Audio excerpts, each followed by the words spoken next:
안녕하세요. 4월 13일 종목의 제왕 시작하겠습니다.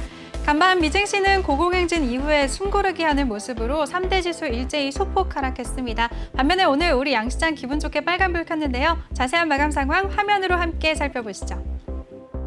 네, 오늘 코스피는 전일 대비 1.07% 오름세 보이면서 3,169.08포인트로 거래 마쳤습니다. 코스피 수급 상황 살펴보겠습니다.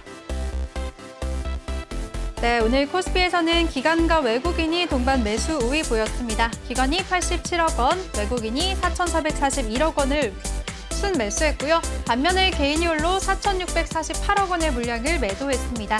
코스닥 지수 살펴보시죠. 네, 오늘 코스닥은 전일 대비 0.97% 오름세 보이면서 1,010.37포인트로 거래 마쳤습니다. 수급 상황 살펴보겠습니다.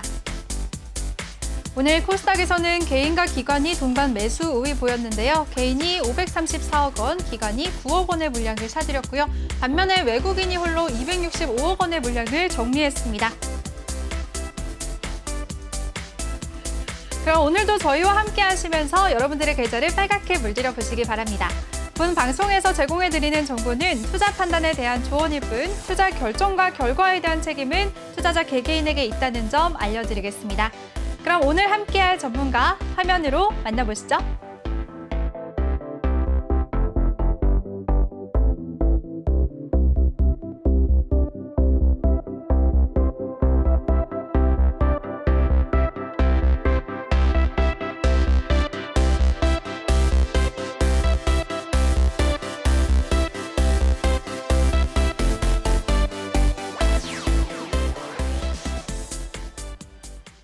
네, 오늘도 우리 산구님, 서쌤과 함께하는 든든한 화요일인데요. 먼저 저희 방송과 함께할 수 있는 방송 참여 방법부터 알려드리겠습니다.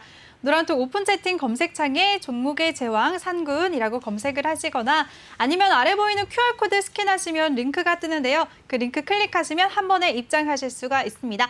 많은 참여 부탁드리겠습니다. 그리고 서쌤과 함께하고 싶으신 분들 노란톡 오픈 채팅 검색창에 종목의 제왕 서쌤이라고 검색을 하시거나 아니면 아래 보이는 QR코드 똑같이 스캔하시면 한 번에 입장하실 수가 있으니까요. 많은 참여 부탁드리겠습니다. 네, 그럼 두 전문가 모셔보도록 하겠습니다. 전문가님 안녕하세요. 안녕하세요. 안녕하세요. 안녕하세요. 안녕하세요. 네, 본격적으로 시장 얘기 바로 해보도록 하겠습니다. 일단 간밤 미증시 얘기부터 할게요. 3대 지수 그래도 파란불을 켰는데 전반적으로 어떻게 보셨나요? 우리 상군님부터. 네, 저 먼저 이제 간단하게 말씀드리자면 이번에 이제 일시적으로 소폭 조정이 왔잖아요. 이 네. 조정에 대해서 전반적으로 뭐 금융주를 시작으로 한 실적 발표를 앞두고 관망세가 짙어졌다. 혹은 뭐 고점의 부담감으로 인해서 조정이 왔다. 뭐 이런 분석들이 많은데 저는 사실 그렇게 생각하지 않습니다. 이 정도면 강세 유지지 않았나라고 판단하고 있습니다. 왜냐하면 아니 0.16% 빠졌고 0.02% 빠졌는데 이 정도 조정으로 와가지고 아주 고점 무서워 아이고 막 이렇게 뭐 무너지는 거 아닌가 이런 형태로 흘러간다는 것 자체는 굉장히 좀 약간은 좀 과한 이제 좀 호들갑이지 않았나. 그리고 이제 차트를 잠깐 보자면 지금 그 S&P 500 차트와 이제 그 나스닥 100 차트를 띄워놨는데 과연 이 부분이 이제 확대를 일봉인데 확대를 해서 봤을 때 이게 조정이 온 차트인가 혹은 나스닥 또한 이 정도가 이제 조정이 와서 걱정할 정도의 차트인가라고 본다면 굉장히 어불성설이지 않나라고 판단하고 있고요. 오히려 나스닥 같은 경우는 딱 봐도 싼 고점을 곧 돌파하기 직전 상황이지 않나. 뭐 물론 저항 맞고 더 큰 조정이 올 수도 있겠으나 이 정도의 조정을 가지고 이렇게 막 혹시나 큰 조정이 올까봐 이렇게 무서워한다기보다는 오히려 M파도 아닌 L파의 상승 유지를 하고 있는 모습을 보이고 있지 않나라고 판단하고 있습니다. 그리고 네. 추가적으로 뭐 이제 금리 상승이 우려가 된다. 뭐 이게 증시의 부담으로 다가온다. 뭐 이런 얘기가 있는데 또 파월 의장은 여전히 그런 얘기를 했죠. 우리 뭐 아직 멀었다. 우리 더 이렇게 경기가 안정될 때까지는 경기를 지원하기 위해서 할 수 있는 거 다 할 거다. 금리 안 올릴 거다. 이 얘기는 계속 해왔던 얘기인데 여전히 뭐 시장은 또 올리는 거 아니야 라고 뭐 이런 걱정도 하고 저런 걱정도 하는데 제가 봤을 때는 이 정도면 강세 유지다. 전혀 걱정할 정도 부분은 아니고 오히려 나스닥의 경우 같은 뭐 S&P나 다우 같은 경우에는 여전히 강세 지속 중이고 나스닥 같은 경우는 싼 고점에서 차트적으로 봤을 때 상승, 하락, 상승, 쌍고점 맞은 후에 더 큰 상승이 나올 가능성이 높지 않나라고 판단하고 있습니다. 네, 알겠습니다.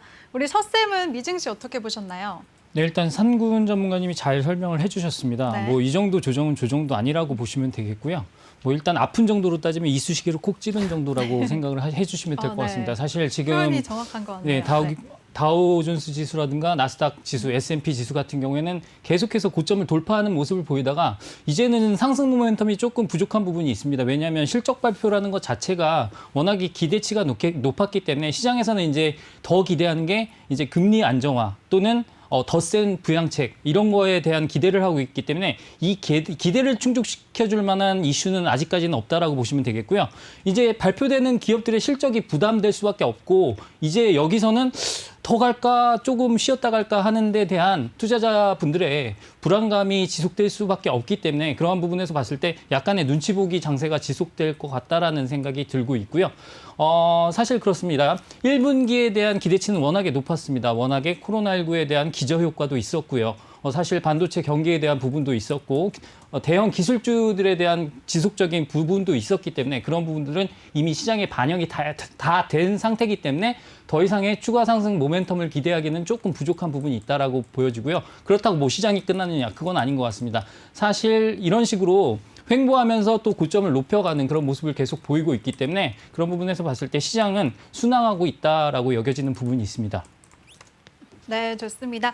미증 씨가 더 이상의 추가 상승 모멘텀을 기대하기는 부족하겠지만 그래도 계속 순화하고 있다라고 말씀을 해주셨습니다. 저는 네. 여기에서 사실 조금 더 서쌤보다는 조금 더 세게 말하고 싶은 부분 중에 하나가 네. 저는 아마도 아시겠지만 처음 나와서부터 한 번도 이 긍정적인 스탠스를 바꾼 적은 없어요. 그리고 네, 맞아요. 추가적인 경기 부양책이 더 계속 나올 것 같습니다, 저는. 그래서 지금 이제 조금 기대감이 좀 적어졌다기보다는 이제 곧 포텐이 터질 때가 가까워지지 않나라고 또 생각하고 있고 아직은 더 타오르지 않을까, 뭐 어떻게 보면 서쌤보다는 조금 더 긍정적으로 바라보고 있습니다, 저는. 네, 좋습니다. 우리 서쌤에 비해서 우리 산구님은 더욱더 상승할 것 같다, 상승 모멘텀이 남아있는 것 같다라고 긍정적으로 말씀을 해주셨습니다. 네, 이에 반해서 미증 씨는 소폭 하락했지만 우리 시장은 시원하게 그래도 상승세가 나왔어요. 우리 시장은 전반적으로 두 분 다 어떻게 보셨나요? 이번에는 서쌤부터 말씀해 주세요. 일단 오늘 시장의 움직임은 상당히 좋았습니다. 제 넥타이 보이시죠? 제가 이 네. 넥타이를 하고 온 날은 시장이 화끈했구나라고 생각을 해주시면 될 것 같습니다. 넥타이 색깔만 보셔도 아실 수가 있고요. 사실 오늘 같은 경우에는 외국인의 매수세가 상당히 좋았다라고 여겨지는 부분이 있습니다. 최근에 외국인 또는 기관이 시장의 발목을 잡는 모습을 보여줬는데 오늘은 코스피 시장에서 4천억 이상을 순매수해주면서 게다가 선물 시장에서도 선물 계약수도 8천 계약 이상을 매수를 해주면서 오늘 원웨이 상승에 대한 그러한 기대감을 불러일으켰다라고 보시면 되겠고요. 코스닥 1000포인트 가면서 이제 천스닥 시대를 이룬 거를 모두 다 기억을 하실 겁니다. 사실 코스닥이 20년 7개월 만에 1000포인트를 달성을 했어요. 코스닥이 맨 처음 시작했을 때가 1000포인트였고요. IT 버블 때가 3000포인트까지 갔었습니다. 지금 1000포인트가 되게 높아 보이지만 사실 높은 게 아니고 시가총액 기준으로도 450조밖에 되지 않습니다. 그렇기 때문에 코스닥은 아직 갈 길이 멀다라고 생각을 해주시면 될 것 같고 동생이 가니까 이제 코스피도 나도 분발해야지 하고 간 거라고 생각을 해주시면 될 것 같고요. 3,200선을 향해서 달려가고 있는 모습 상당히 좋다라고 여겨지는 부분이 있고 글로벌 시장 대비 아까 미국 시장에 대해서는 조금 추가적인 상승 모멘텀을 기대하기에는 조금 부족한 부분이 없지 않나라고 말씀드리는 부분이 있겠지만 우리나라 시장에 대해서는 3,200포인트 전고점까지는 충분히 순항할 수 있는 그런 여력을 마련했다라고 여겨지는 부분이 있습니다. 뭐 2차 전지 관련해서도 상당히 호재성 뉴스가 나왔고요. 지금 시장의 뭐 미디어 관련주도 그렇고 일단 시장의 재료들이 만발한 그런 장이다 보니까 사실 지금 사실 개인 투자자 자금들이 예전만큼 예탁금이 빠른 속도로 증가하지는 않고 있습니다. 왜냐하면 가상화폐라든가 이런 쪽으로 빠져나가는 자금들이 있다 보니까 그런 부분에서 상대적인 유입 속도가 예전보다는 느린 구간이 있는데 그러한 개인의 수급 공백을 기관과 외국인이 메워주고 있는 그런 모습을 보이고 있기 때문에 시장이 수급상으로 봤을 때도 그리고 재료상으로 봤을 때도 실적으로 봤을 때도 상당히 탄탄한 모습 계속 진행될 수 있다. 이렇게 요약을 해드리도록 하겠습니다.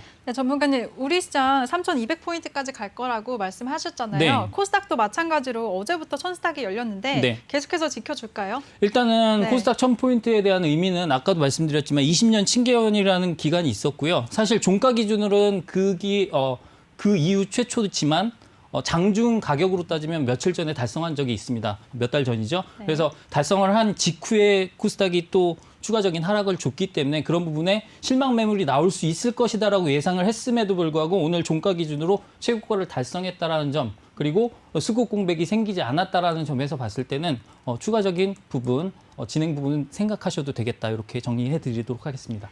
네, 좋습니다. 그러면 우리 상근님은 어떻게 예상하시나요?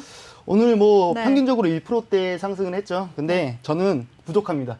왜냐하면 여태까지 미장 잘 갈 때 못 갔어요. 여태까지 네.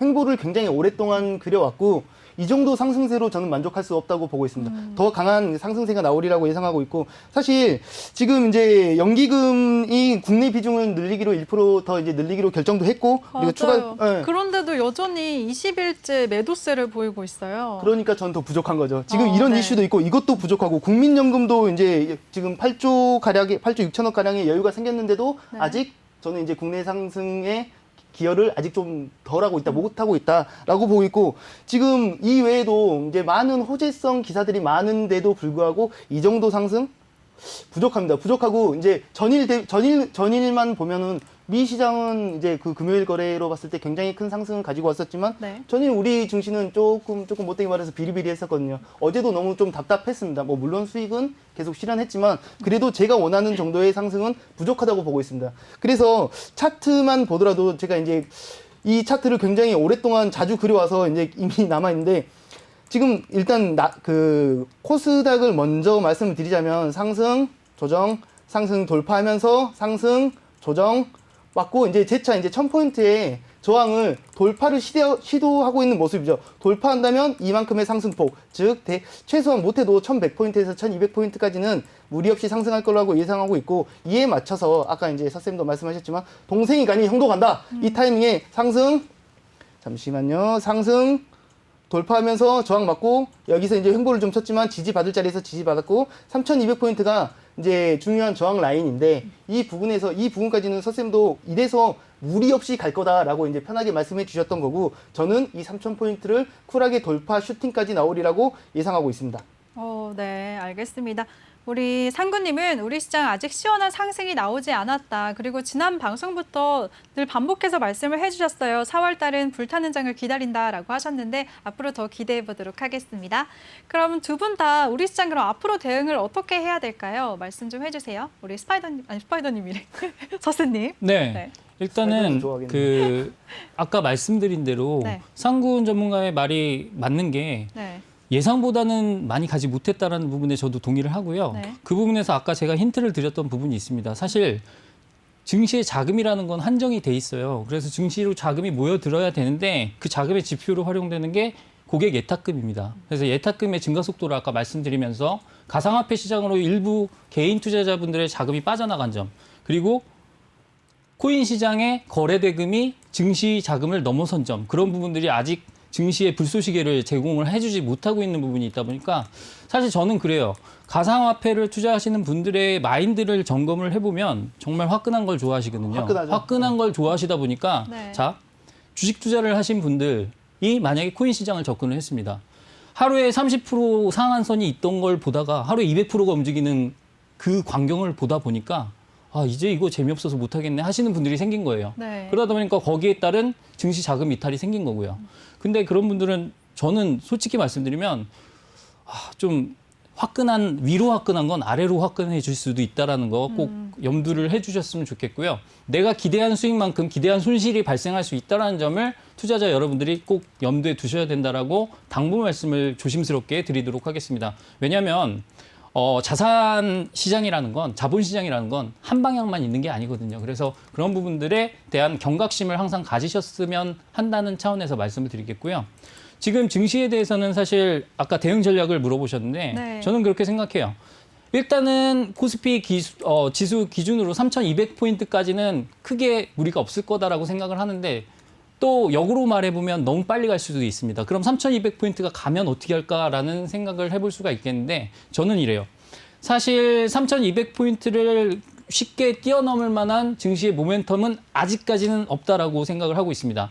왜냐하면 실물 경기의 반영이라는 게 있는데 우리나라는 사실 코로나19를 선제적으로 대응을 잘한 그런 나라에 속하지만 지금은 4차 대유행이 시작되면서 백신 접종 그리고 백신 보급률로 따지면 조금 처져 있습니다. 많이 처져 있어요. 그런 부분들 때문에 경제 정상화까지의 시간이 조금 다른 나라보다 오히려 더 오래 걸릴 수 있다는 점에서 접근을 했을 때 3,200포인트가 갔을 때는 좀 더 갈 수도 있겠지만 일부 현금화하는 전략을 말씀드리도록 하겠고요. 오히려 코스닥 종합주가 지수 같은 경우 여기서 조금 더 갈 수 있습니다. 왜냐하면 제약바이오가 이제 시작이다라는 생각이 들고 있거든요. 그래서 실적에 대한 우려를 이겨내고 그리고 3월 달에 상장 폐지에 대한 그러한 부담감을 떨쳐낸 종목들의 랠리가 이제 시작될 수 있기 때문에 코스닥 지수에서 제약 바이오 업종에 대한 관심 지금부터 가지셔도 되겠다라고 말씀을 드리도록 하겠고요. 지수적인 플레이보다는 종목별, 섹터별 플레이를 통해서 개인의 자산을 조금씩 늘려나가는 전략을 구사하셨으면 좋겠다라는 부분 말씀드리도록 하겠습니다. 네, 좋습니다. 우리 서쌤이 주식시장 예탁감이 줄고 다 가상화폐 쪽으로 이동을 하고 있는데 상승이 큰 만큼 가상화폐는 그만큼 손실 위험도 크다는 점 염두에 두시라는 말씀 해주셨고요. 그리고 우리 시장 대응 방법에 대해서는 아직까지 상승 모멘텀이 뚜렷하게 없기 때문에 경제 정상화까지 시간이 오래 걸릴 것 같다. 그리고 특히 코스닥 시장에서 제약바이오 업종의 상승이 이제부터 시작이 되는 것 같다라고 말씀을 해주셨습니다. 그리고 또 지수보다는 종목별로 공략해보자 말씀하셨으니까요. 참고하시면 좋을 것 같습니다. 네, 그럼 우리 상구님은 어떻게 생각하시나요? 대응 방법? 확실히 서쌤님 네. 얘기를 듣다 보니까 제가 서쌤님에 비해서는 확실히 좀 더 긍정적으로 그 지수를 바라보고 있는 건 맞는 것 같아요. 네. 뭐 물론 이제 코인 쪽 시장으로 이제 예탁금이 많이 흘러간 것도 사실이고 확실히 지금 코로나 사태 이후에 이제 그 주식 시장을 처음 접해본 이제 주린이님들이 많을 텐데 그 분들의 인구가 많은 인구가 아마 코인 시장으로도 넘어갔을 거라고 생각합니다. 왜냐하면 사실 예를 들어서 이제 국내 증시를 기준으로 했을 때 막 3% 이상 상승하거나 혹은 4% 이렇게 상승하면 굉장한 상승폭인데 코인 시장은 이제 10%도 부족해 이렇게 느끼는 시장이거든요. 그렇기 때문에 자극적으로 이렇게 보다 보면은 주식 시장이 재미가 없게 느껴질 수도 있습니다. 근데 뭐 거꾸로 얘기했을 때 이제 예를 들어서 나스닥이 뭐 며칠 동안 10%가 빠지면 그 정도 조정 올 수도 있는 건데 사실 이제 대혼란처럼 이렇게 느껴지기도 하거든요. 네. 근데 뭐 그런 기준으로 따졌을 때는 코인 시장으로 어느 정도 유입이 되는 것도 이해는 하지만 제가 아마 예전에 그 코인 시장에 대한 그 섹터 브리핑 할 때 그런 얘기를 했었는데 과연 감당할 수 있는 수준의 움직임을 본인들이 과연 그 투자를 하고 있는 것에 대한 부분은 좀 고민을 해볼 필요가 있다고 생각하고요. 일단 우리 시장 이제 국내 시장 대응 전략으로는 저는 여전히 이제 섹터로 봤을 때 뭐 물론 개별 섹터라든가 개별 호재는 따로 체크를 해야 되겠지만 지금 이제 주목을 해야 되는 섹터들이 있는 반면에 꾸준히 이제 상승 가능성이 여전히 모멘텀이 강한 섹터로 보자면 저는 역시나 뭐 오늘 이슈가 크게 되진 않았지만 섹터로 봤을 때는 건설 섹터를 여전히 가장 유망하게 보고 있는 섹터로 보고 있습니다. 여전히 저는 저평가되어 있다고 판단하고 있습니다. 네, 좋습니다. 우리 상구님은 우리 시장 건설 섹터를 가장 유망하게 본다라고 말씀을 해주셨습니다. 전문가님, 추가 질문 해도 될까요? 예. 건설 섹터 중에 어떤 쪽이 유망하게 보시나요? 제가 아시겠지만 네. 건설 섹터에 대해서 나올 때 여러 번 얘기를 했었고 뭐 그 종목도 제안도 여러 번 제시를 많이 했었어요. 했었죠. 네. 몇 가지만 잠깐 보자면 네. 제가 대우건설 얘기도 여러 번 했었고 여전히 추세 좋고요. 그리고 HDC 현대 그 산업개발도 제시를 해드렸었어요. 네. 방송에서는 이 종목 좋아요, 이 정도였고 코오롱 글로벌, KCC 글라시스 그리고 이제 인선 ENT, 서희건설까지 뭐 이런 식으로 전반적으로 추세가 좋지 않은 종목이 없습니다. 조금 더 과감하게 말을 하자면 코오롱 글로벌 같은 경우에도 제가 이제 이 방송 출연해서 제시를 해드렸었는데 누가 봐도 차트를 줄여서 봤을 때 네. 여기가 중요한 저항 라인이 딱 눈에 들어오잖아요. 이 부분을 돌파 슈팅이 나온다면 과연 지금 이 자리가 단기적으로 봤을 때는 많이 상승한 것처럼 보이지만 돌파 슈팅이 나오면 얼마나 큰 상승이 나올지는 아직은 가늠이 안 될 수준이라고 보고 있고, 지금 현 시점에 며칠 전에 공식적으로 이제 그 청산 신호를 드렸던 인선 ENT, 제가 이 종목은 굉장히 많이 어필을 했었잖아요. 네.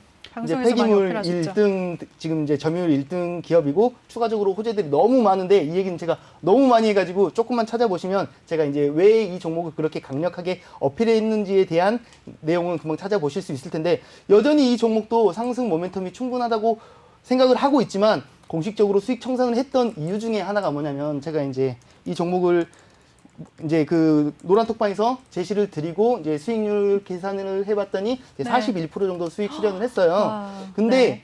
왜 아직 상승 여력이 충분한데도 청산을 했느냐라고 라고 이제 물으신다면, 아직 안 물어보셨지만 네. 물으신다면, 그 노란톡방에서 이미 40% 이상 수익이야, 나랑은 상관없는 종목인 것처럼 그런 분위기로 이제 뉘앙스로 이제 그렇게 말씀을 하시길래, 그러면 내가 이 종목이 조정이 어느 정도 왔을 때 좋은 포인트에서 맥점 공략해서 같이 더 수익을 같이 내보자. 다시 공략을 하시겠다. 이렇게 하기 위해서 네. 이제 수익 실현을 먼저 했고, 그래서 저는 이제 큰 틀로 봐서는 뭐 121평이나 241평 중장기 2평을 공략하는 게 좋겠지만, 저는 단기적으로는 61평 정도만 공략해도 꾸준한 수익 실현을 반복할 수 있는 그런 종목이라고 판단하고 있습니다. 하지만 이 종목이 그렇게 빠른 종목은 아니라서 성격 급하신 분들은 다른 종목을 다른 보시는 게 섹터로? 맞고. 네, 그러면 꾸준히, 건설 예. 섹터는요. 그럼 전문가님 길게 보고 가져가야 되는 종목인가요? 그러니까 얼마나 길게 볼 건데 라는 이제 질문을 해야겠지만, 네. 저는 그래도 얼마나 길게 볼 건데라고 물어봐도 길게 봐도 된다고 생각하고 있습니다. 전반적으로 그 저번 주인가 저저번 주인가에 와서 이제 말씀을 드렸었는데, 네. 2007년도 2008년도 그 당시에 가장 화랑이었던 건설 섹터, 그 당시에 돈을 버는 것만큼 지금도 벌고 있으나 주가는 지금의 그때 당시에 반도 너무나, 되지 않는다. 그 저평가돼 말은 즉슨 있다. 저평가되어 있다는 얘기니까, 네. 여전히 어느 정도 기간적으로도 여유 있게 잡아도 좀 멀리 봐도 된다고 생각하고 있습니다. 네, 알겠습니다. 우리 상구님이 건설 섹터 노란톡방에서 공략했던 종목들 설명도 해주셨는데요. 어떤 종목인지 궁금하다, 나도 함께 대응하고 싶다 하시는 분들 많으실 것 같습니다. 노란톡 참여 방법 다시 한번 알려드릴게요. 노란톡 오픈 채팅 검색창에 종목의 제왕 상군이라고 검색을 하시거나, 아니면 아래 보이는 QR코드 스캔하시면 링크가 뜨는데요. 그 링크 클릭하시면 한 번에 입장하실 수가 있습니다. 많은 참여 부탁드리겠습니다. 네, 그럼 오늘장 얘기는 전반적으로 여기서 마무리하도록 하고요. 오늘장 이슈됐던 이슈 섹터 한번 얘기 나눠보도록 하겠습니다. 주말이죠. LG 에너지 솔루션과 SK 이노베이션의 배터리 분쟁 합의로 배터리 관련주들이 어제부터 오늘까지 상승세를 보이고 있는데요. 전반적으로 어떻게 보셨나요? 이번에는 상구님부터. 더 네. 좋잖아요. 알겠습니다.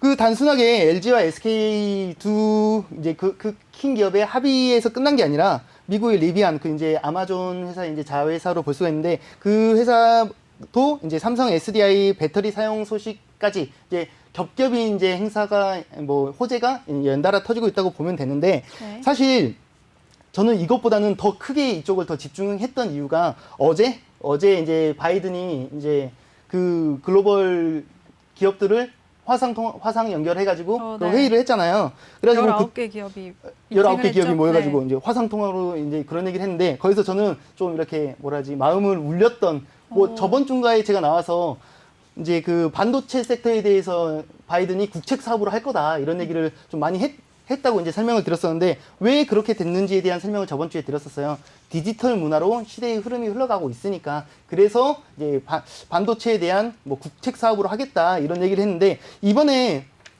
바이든이 나와서 뭘 했나요? 요거 반도체 웨이퍼 그 원판을 들고 와가지고 반도체가 인프라다 이러면서 마치 뭐 좀 강력하게 말했죠. 네. 뭐 물론 반도체 네가 짱이야 이렇게 말한 것까지는 아니지만, 반도체가 인프라다라고 이제 강력하게 말하면서, 인프라 자체를, 사실 반도체가 끝이 아니죠. 이제 반도체, 배터리, 그리고 이제 통신이랑 뭐 그런 쪽까지, 자율주행까지 어떻게 보면 묶어서 이제 하나로 볼 수가 있는 건데, 자율주행 자체도 결국 이제 달리는 컴퓨터라고 볼 수 있는 거니까. 그래서 반도체에 대한 강력한 어필을 이번에 더 세게 했다는 얘기죠. 근데 반도체만 한 게 아니라 반도체랑 배터리랑 같이 했는데, 그러면 이미 겹겹이 호재 수준이 아니라 국책사, 글로벌적으로 이쪽 섹터가 굉장히 집중될 거다라는 시야로 봤을 때, 더더욱이 2차 전지 섹터는 좀 더 집중해서 관심을 가지고 봐야 되지 않나라고 보고 있습니다. 근데 이제 그런 우려는 있죠. 네. 뭐 완성차 업체들이 우리가 자체 개발할 거야 혹은 우리가 알아서 할 거야라는 우려감은 있지만 그 기술들이 이제 단기간에 해소될 만한 그런 이슈들은 아니기 때문에 당분간은 최근 좀 어느 정도 조정 구간이 좀 깊이 들어왔었잖아요. 그 조정에 맞춰서 이제 맥점 공략을 한다면 충분히 좋은 성적도 거둘 수 있을 만한 환경이 조성되어 있다라고 보고 있습니다. 네, 알겠습니다. 우리 서쌤은 2차 전지 관련주들 어떻게 보셨나요?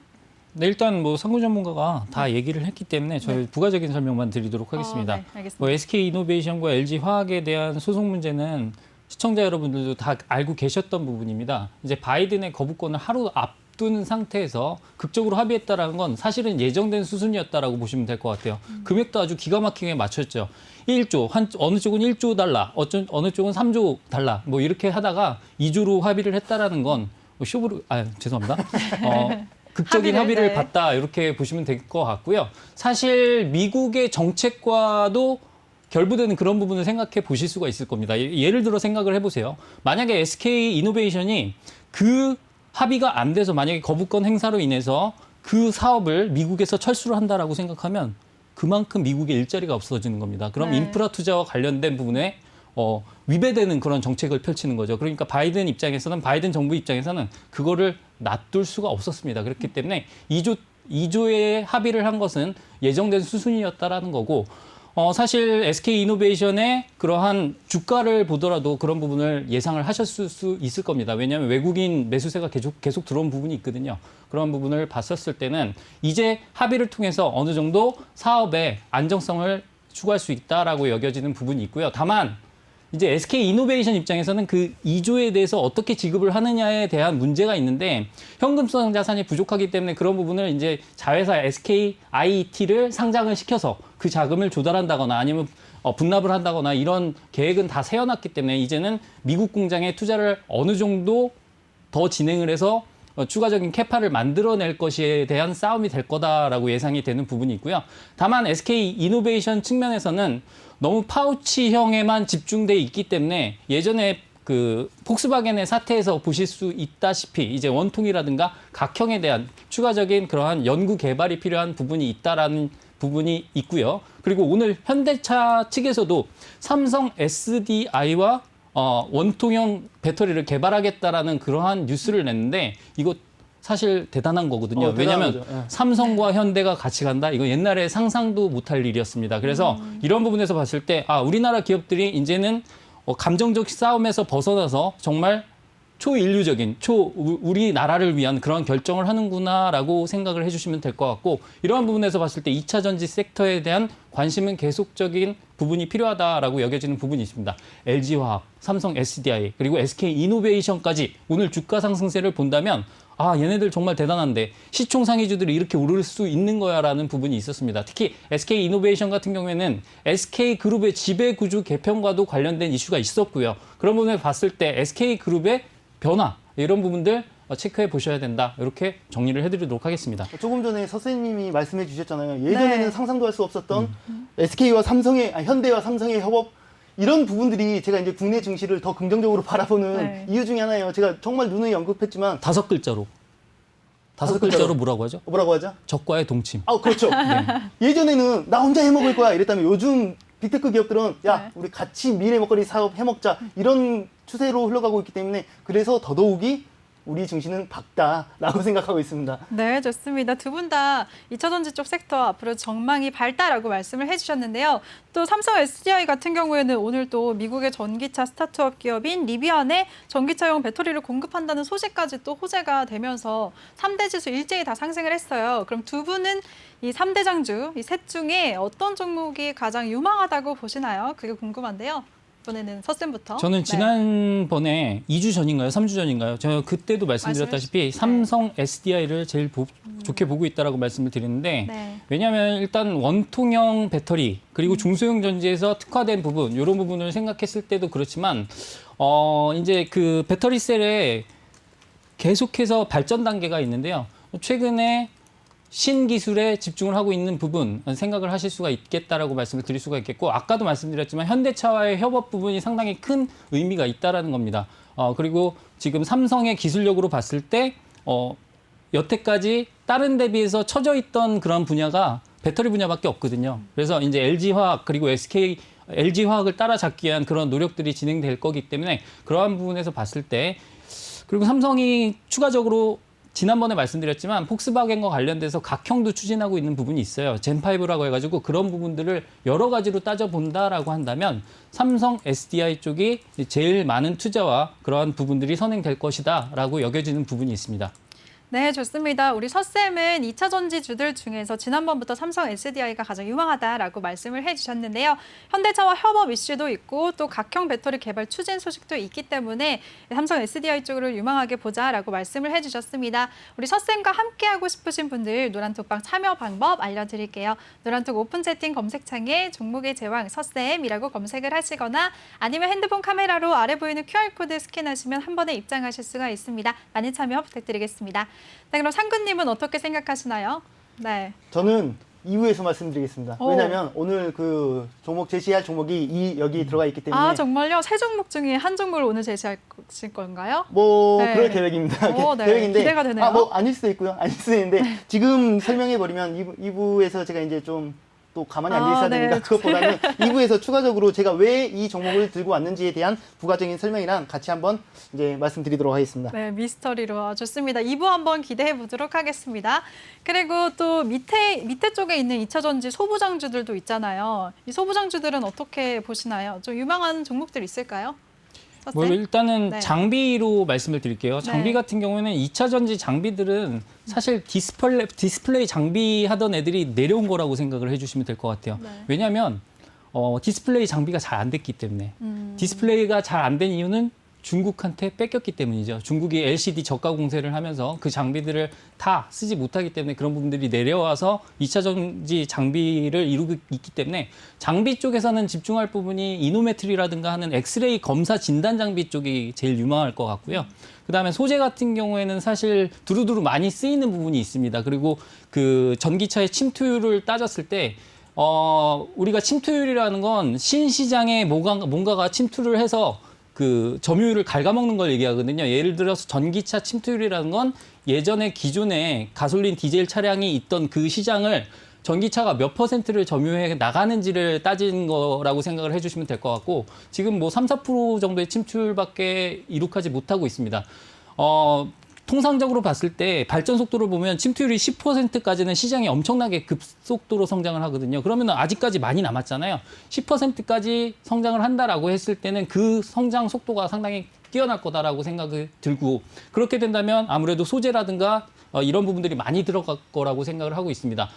그런데 지난번에도 제가 말씀을 드렸지만 소재 분야가 여러 가지가 있어요. 뭐 양극재도 있고 음극재도 있고 네. 분리막도 있고 전해질도 있고 여러 가지가 있는데 사실 분리막 같은 경우에는 전고체 배터리를 개발하게 되면 분리막 자체가 없어지기 때문에 그 부분은 조금 집중하시기 조금 어려운 부분이 있다라고 말씀을 드릴 수가 있겠고요. 뭐 양극재 같은 경우에는 하이니켈 쪽으로 집중을 하는 분야가 있기 때문에 그 부분에 집중을 하시면 될 것 같고 중요한 게 이제 전해질 그리고 뭐 이제 그 첨가제가 상당히 중요하다라고 말씀을 드릴 수가 있겠는데 그게 중요한 이유는 배터리 같은 경우에는 성능도 중요하지만 안전성이 제일 중요하거든요. 배터리가 부풀어서 터지면 안 되다 보니까 거기에 따른 첨가제 업체를 잘 볼 필요가 있겠다라고 제가 누누이 말씀드린 부분이 있고 나중에 전고체 배터리로 변화했을 때 생각해서 뭐 응급과 관련된 부분도 생각을 해보실 수가 있겠지만 이 중에서 저는 제일 좋아 보이는 종목 딱 하나 골라보라고 한다면 네. 첨보라는 업체가 가장 좋다라고 생각을 하고 있고요. 아까 말씀드린 그러한 소재 쪽에서 첨가제 쪽을 담당을 하고 있다라고 보시면 될 것 같습니다. 오늘 제시 종목인가요? 아니 오늘 제시 종목 아니에요. 오늘 제시 종목은 따로 있습니다. 네, 네. 알겠습니다. 네, 우리 서쌤은 2차 전지 소부장주들 주목해봐야 할 점들 짚어주셨는데요. 그중에서도 첨보가 유망하다라고 말씀을 해주셨습니다. 그리고 2부에서 추천 제시 종목 밝혀주실 거니까요. 2부까지 채널 고정해 주시면 좋을 것 같습니다. 네, 그럼 우리 상구님은 어떻게 보시나요? 이 그 관련 소부장 쪽으로는 네. 지금 자세히 설명을 해주셔가지고 저는 오히려 약간은 이렇게 생각하는 게 뭐냐면 일단 큰 틀로 봤을 때 예를 들어서 건설로 봤을 때는 전반적으로 대장급의 섹터 종목들이 일단 이끌어주고 나서 이제 관련 종목들이 따라오기 마련인데 지금 현 시점에서 2차 전지는 큰 폭의 조정은 왔으나 아직 대장 쪽들이 이제 아직은 끌어주지 못하고 이제 땡겨주려고 하고 있는 타이밍이기 때문에 지금 바로 2차 소부장 쪽으로 바라보기보다는 대장급들의 이제 캐리를 보면서 맞춰서 이 종류는 굉장히 많기 때문에 그 상황에 맞춰서 이제 선별해서 따라오는 게 좀 더 유리하고 안전하지 않을까라고 생각하고 있습니다. 그래서 일단은 대장급에 있는 종목들이 시장을 이끌어주는 타이밍에 맞춰서 2차 소부장 쪽으로 시야를 2차적으로 넘기는 게 좀 더 안전하지 네. 않을까. 좋습니다. 그럼 결국에는 이따 2부에서 그건 소개해 그 주시는 말입니다. 종목이시잖아요. 그만큼 이제 괜찮은 종목이고 네. 타이밍상도 좋고 결국은 이전에도 많이 설명을 드렸었던 얘기지만 기본적 분석으로 이 종목을 들어갈지 말지 이 종목이 왜 좋은지에 대한 선택을 한 이후에 기술적 분석으로 지금 진입하는 게 맞느냐 지금 청산하는 게 맞느냐를 이제 판가름을 해야 되는데 지금 제가 오늘 가지고 온 종목은 이제 1차적으로 이제 기본적으로는 충분히 제 역할을 하고 있고 기술적으로 지금 진입 타이밍이 맞는가에 대한 설명을 2부에서 설명드리도록 하겠습니다. 네, 좋습니다. 우리 상구님은 2차 전지 쪽 소부장주보다는 대장주를 먼저 따라가자, 대장주를 보자라고 말씀을 하셨는데요. 그 종목이 뭔지는 2부에서 공개하신다고 합니다. 정말 너무 궁금해지는데요. 그리고 또 어떤 종목인지 궁금하신 분들도 다른 종목들 더 알고 싶다 하시는 분들 노란톡박 참여 방법 다시 한번 알려드리겠습니다. 노란톡 오픈 채팅 검색창에 종목의 제왕 산군이라고 검색을 하시거나 아니면 핸드폰 카메라로 아래 보이는 QR코드 스캔하시면 한 번에 입장하실 수가 있습니다. 많은 참여 부탁드릴게요. 네, 그럼 이번에는 다음 이슈 한번 넘어가 보도록 하겠습니다. 계속해서 이제 코로나19 정말 끝날 듯 하면서도 끝나지 않고 있죠. 코로나19 관련주들이 오늘도 강세 흐름을 보였는데요. 전반적으로 어떻게 보셨는지 궁금합니다. 이번에는 상구님부터 말씀해 주세요. 지금 코로나 네. 같은 경우에는 양방향으로 이제 상충되고 있는 이슈가 같이 있다고 보는 게 좋을 것 같아요. 왜냐하면 글로벌적으로 지금 언제는 이제 백신 접종이 너무 느리다라는 얘기도 있지만 최근에는 또 백신 접종이 어느 정도 잘 이루어지고 있다. 그래서 이제 머지않은 시대에 포스트 코로나 시대가 올 거다라는 얘기는 꾸준히 지속적으로 나오고 있지만 현 시점에 글로벌적으로 우리나라까지 같이 본다면 4차 대유행 멈추질 않는다. 이거 어떻게 하냐 이런 걱정이 상충되고 있습니다.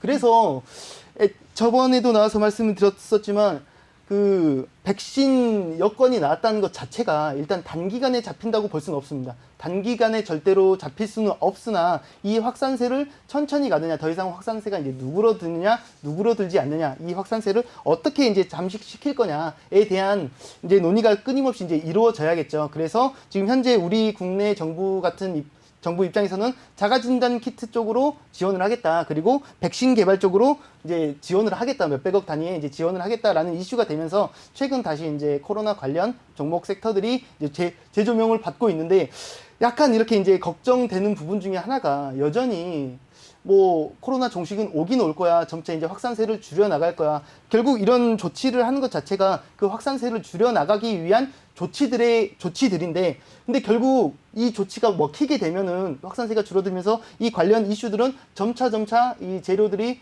뭐 조금씩이지만 소멸되어 가는 게 맞거든요. 그래서 이 이슈들을 뭐 완전 단타성 이슈야 라고 생각하진 않지만 너무 길게 볼 이슈까지는 아니고 이 타이밍적으로 충분히 재료들을 이제 잡아먹을 이제 재료로 사용하는 수준이면 괜찮지 않을까라고 생각하고 있습니다. 네, 좋습니다. 그럼 오늘 어떤 종목들 좀 눈여겨보셨나요, 전문가님?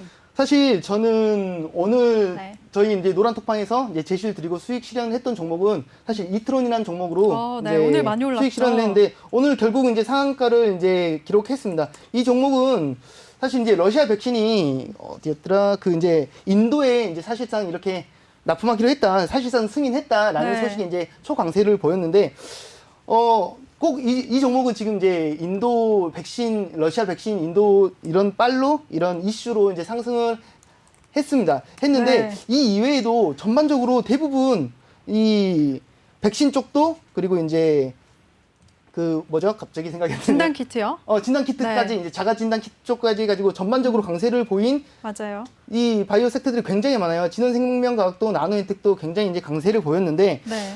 뭐 물론 이런 포인트는 조금 전에도 말씀드렸지만 단기적 이슈로는 충분히 아직도 상승 여력이 있다고 볼 수가 있기 때문에 단기적 접근을 하시는 분들은 이런 이슈 필수로 체크해야 된다고 생각합니다. 근데 이 네. 종목들, 이런 기업들을 뭐 물론 당연히 여기에 맞춰서 이제 재무도 수익도 어느 정도 개선이 되겠지만 너무 멀리 볼 재료는 아니다. 애초에 이게 안 먹히면 더 문제가 되는 거거든요. 네.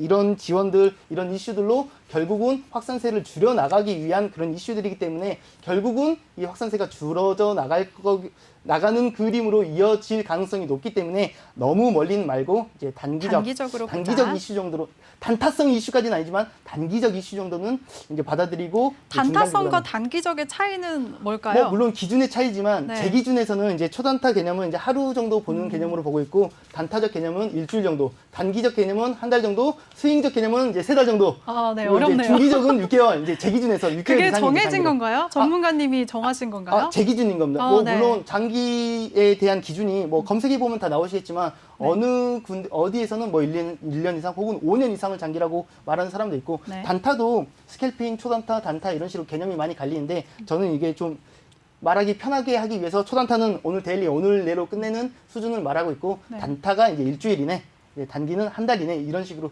기준을 잡고 이제 브리핑을 하고 있습니다. 네, 좋습니다. 근데 전문가님 질문이 있어요. 오늘 공략하셨다는 이 이트론 있잖아요. 네네. 관련주들이 보면 이트론, EID, 이화전기가 모두 다 새 회사가 새 종목이 관련이 다 있거든요. 네네. 관계사로 엮여 있는데 이 세 회사 중에 이트론을 선택한 이유가 있으실까요?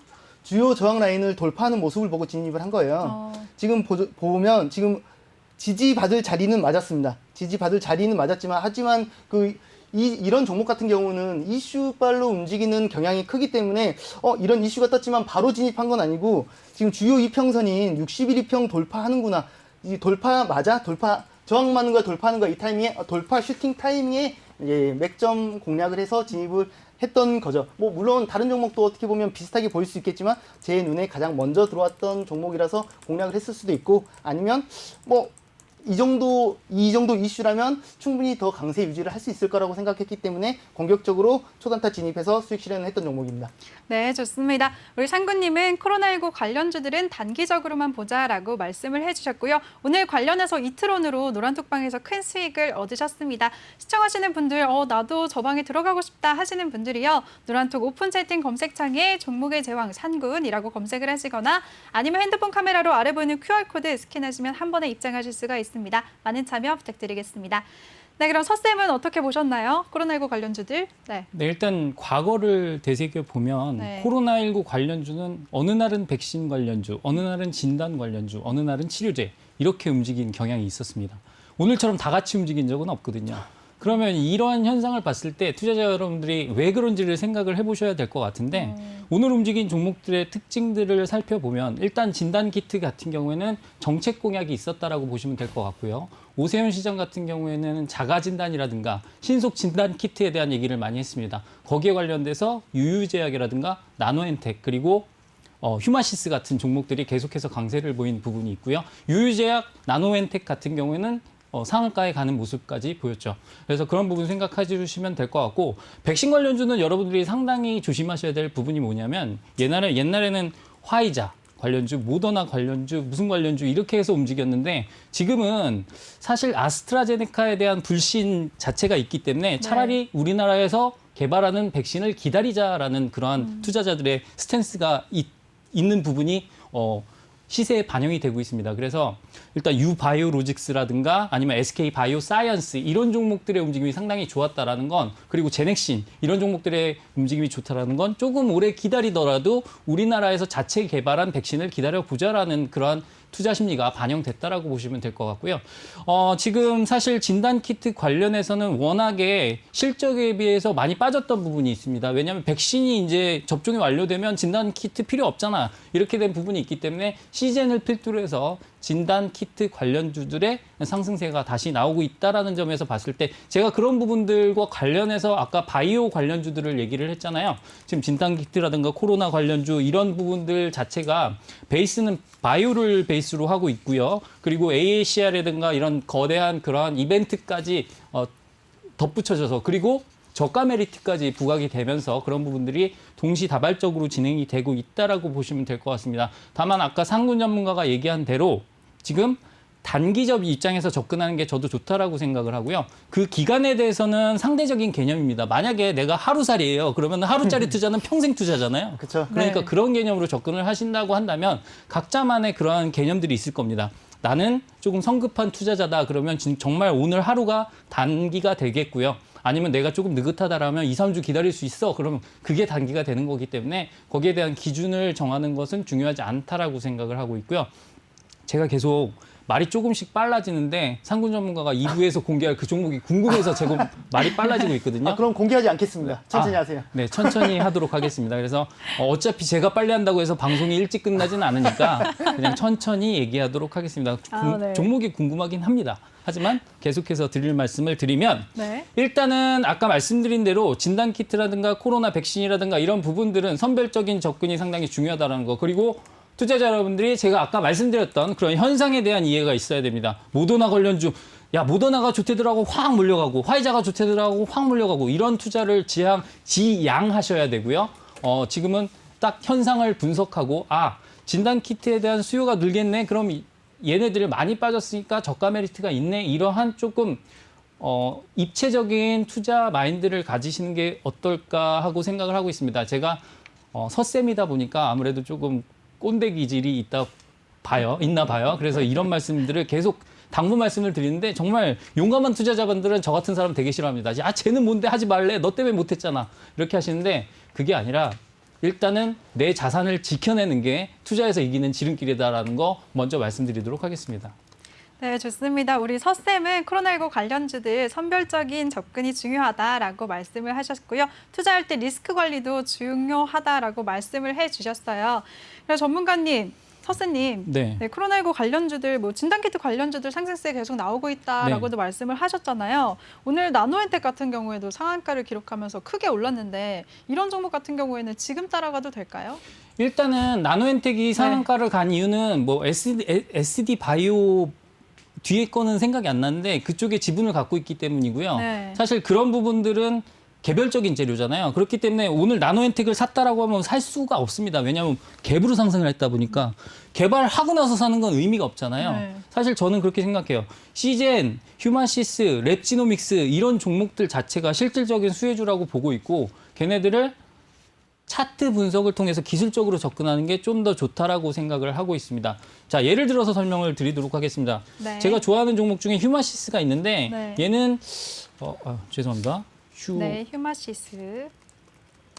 휴마시스 같은 경우에 이 종목의 차트를 보시면 최근 차트가 상당히 흐름이 좋았던 걸 보실 수가 있는데요. 이 종목 같은 경우 오늘 들어가야 된다 이렇게 급하게 마음을 드실 게 아니라 네. 자, 예를 들어서 설명을 드릴게요. 지금 이 종목이 타고 가고 있는 라인이 있습니다. 그 종목을 그 선을 따라가다 보면 얘가 이 정도에서 조정을 받으면 조금 매력적인 구간이겠다라는 그러한 구간이 있거든요. 제가 가격으로 말씀드리면 한 1,200원 정도 되거든요. 그러면 이런 가격까지 기다렸다가 접근하는 전략 그런 전략을 구사하시는 게 좋다라고 생각을 하고요.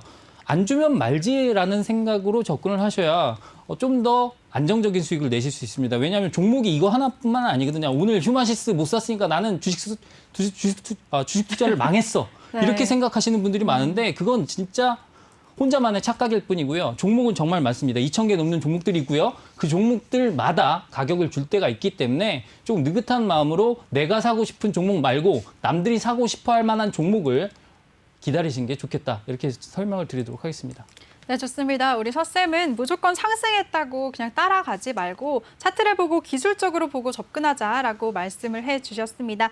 우리 상구님은 오늘 SK 바이오사이언스 같은 경우에는 또 노바백스 백신을 전량으로 생산한다 이런 이슈 때문에 상승을 했거든요. 이 종목은 어떻게 보시나요? 간단하게 부탁드릴게요. 일단 조금 전에 선생님이 말씀하신 것 중에 이제 토를 하나 달자면 네. 해주신 말씀 이제 100% 공감은 하지만 보통 이렇게 종목 상담을 해드리다 보면 대부분 말도 안 되는 자리에서 진입하신 분들이 보통 상담을 많이 하세요. 그래서 저는 물론 기다리는 매매 2,200, 2,300 종목 중에 어차피 종목 많고 정보는 많이 오픈되어 있는데 충분히 다른 종목 해도 되는데 이렇게 급하게 들어가시는 분들 위해서 항상 말씀드리는 게 있어요. 저도 물론 맥점 공략해라.